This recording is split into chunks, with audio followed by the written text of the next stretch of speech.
নামটা কি তোমার? আমার নাম মারজান হোসেন সানি। আচ্ছা আচ্ছা, বাড়ি কোথায়? বাড়ি হাজিপাড়া। হাজিপাড়া। এখানে কি মানুষ বেশি হজ করে মনে হয় না? হ্যাঁ সেই জন্য হাজিপাড়া। হ্যাঁ মানে হজে গেছে বেশিরভাগ। হুম। তোমার যাওয়ার ইচ্ছা আছে হজে? হ্যাঁ আছে। কার সাথে যাবা হজে যদি টাকা হয়? হ্যাঁ, হ্যাঁ আম্মুর সাথে। মা বাবার আম্মু সাথে নিবা? হ্যাঁ। যাবা। তুমি কোন স্কুলে পড়ো এখন? হাজিপাড়া স্কুল পড়তাম, এখন ক্লাস 6-এ পড়ছি, রাজু স্কুলে যাচ্ছি। রাজধানী আরআরসি স্কুলে, সরকারি স্কুলে। তো তুমি বড় হয়ে কি হতে চাও? বড় হয়ে ইঞ্জিনিয়ার। ইঞ্জিনিয়ার হবা? হুম। কিসের ইঞ্জিনিয়ার? কি বানাবা? ইঞ্জিনিয়ার কি বানাবা? ড্রোন বানাবা নাকি গাড়ি বানাবা? ভাগ্যতে যেটা থাকে। মানে কারেন্টের ইঞ্জিনিয়ার হবা? ভাগ্যতে যেটা থাকে।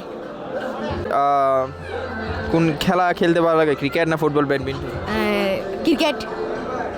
ক্রিকেট। একবারে কয় বল? একেবারে 6 বল। 6 বল। এক দলে কজন খেলতে পারে? যাই না, তুমি কয়জনে মিলে খেলো ক্রিকেট যখন খেলো? মানে ছোট ছেলেদের সাথে গেলে আর কি। বয়স কত তোমার? আমার বয়স 11। আচ্ছা, তুমি আমাদের চ্যানেলের নাম জানো? হ্যাঁ জানি। এখানে কি কোনো কিছু দেখছো আগে বা কোনো ভিডিও বা কোনটা কোনটা দেখছো মনে আছে? দেখছি, মন আছে।